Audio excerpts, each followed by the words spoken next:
So, let me introduce ourselves. I'm Graham, 71 years old and still working. My wife's Kim, she's 63 years old and still working.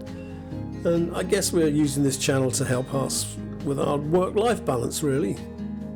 And hopefully it'll force us just to get out and about. And we invite you to come along on our little journeys, here, there and everywhere.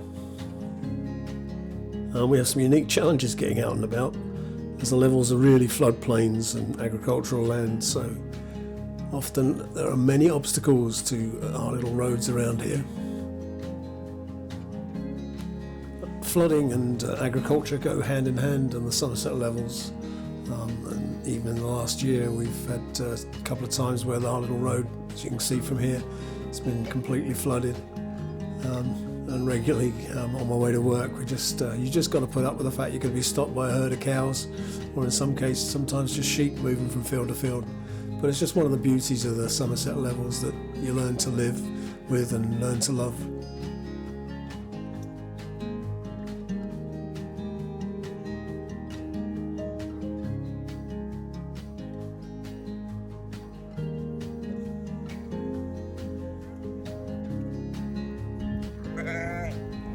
So today Kim's actually out and about. She's up in London going to see a play. So I thought, well, let's go out and about myself and just in the local area and try and explain a little bit about where we live and the relationship between the floods, the peat, and later on the birds.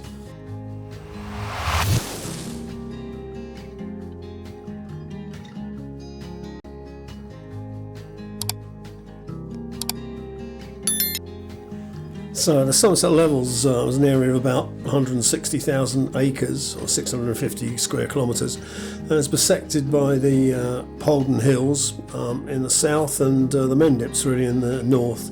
There are three rivers that run through it, the Parrett, the Axe and the Brew.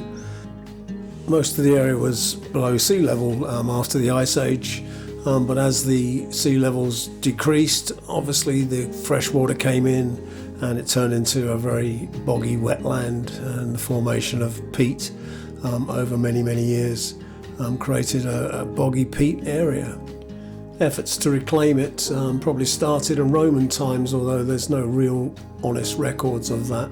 So a lot of it was starting really around 1200 and onwards, where records show the monasteries in Glastonbury, Mochilney, Athelney, doing certain things to reclaim some of the land.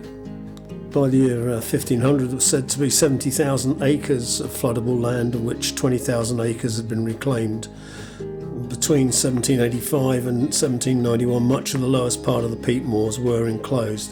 In 1795, John Billingsley advocated enclosure and the digging of reens, which is a local name for ditches around here.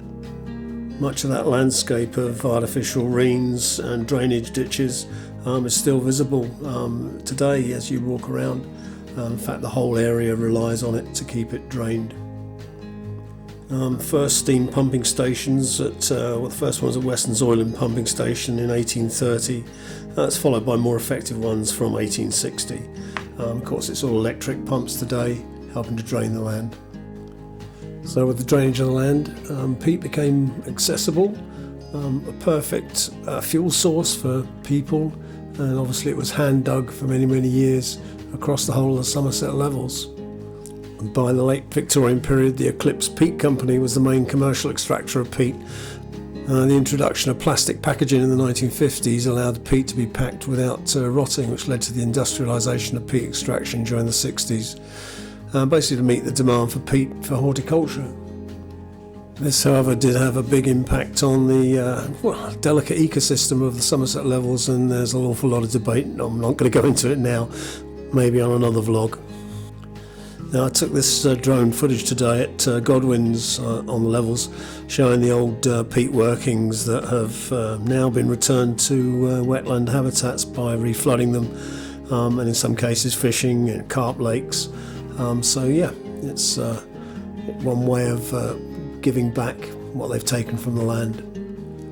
This has led to the creation of a number of sites of special scientific interest, giving a haven to wildlife on the Levels.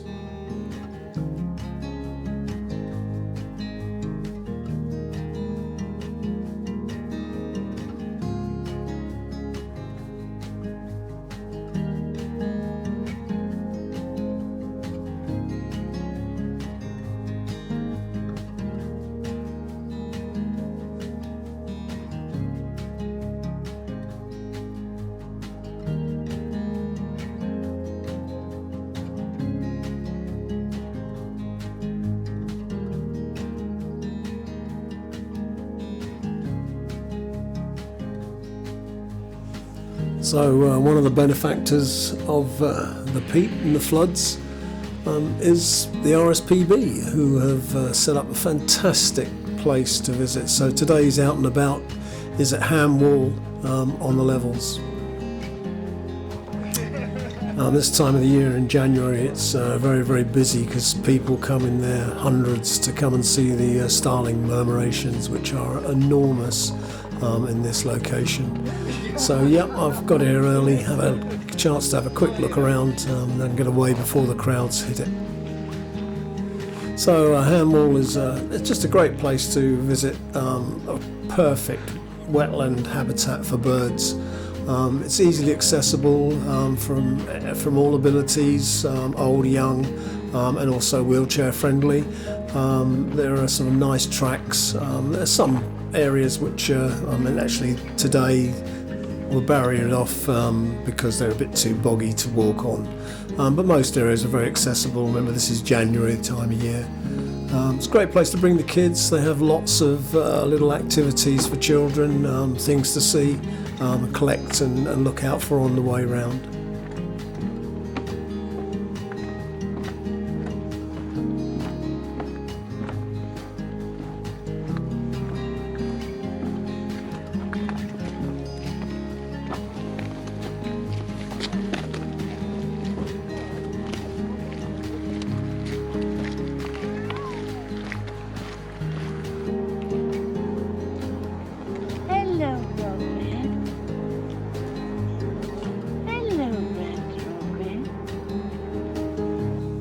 There are many different heights here and different walkways, so you can see a variety of different bird habitats. Really, it's quite beautifully laid out and accessible for everybody really.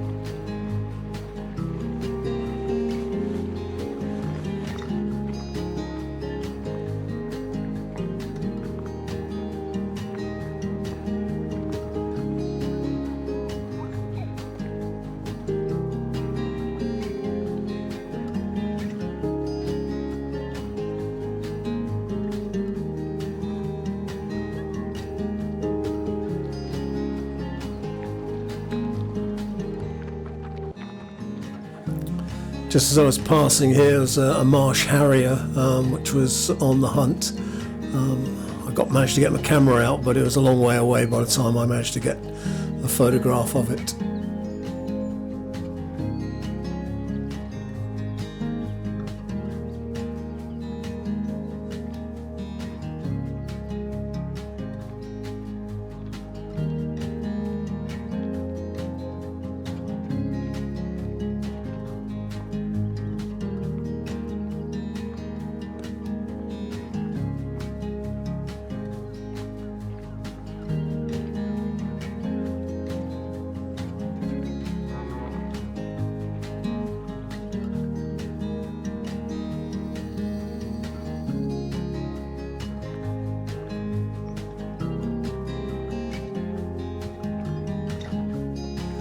So if you're down here in Somerset, somewhere near Glastonbury, highly recommend a visit to Ham Wall.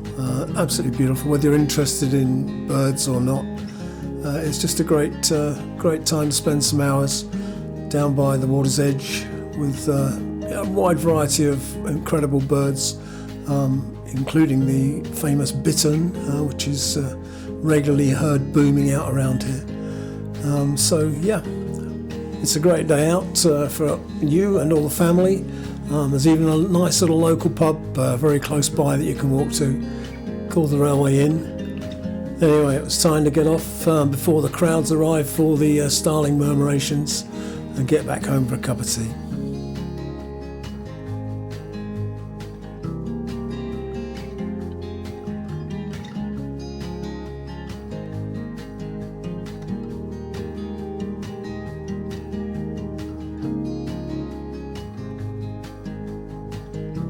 Then just as I arrived home, there was a local group of starlings created their own mini murmuration before they headed off to Ham Wall for the big event.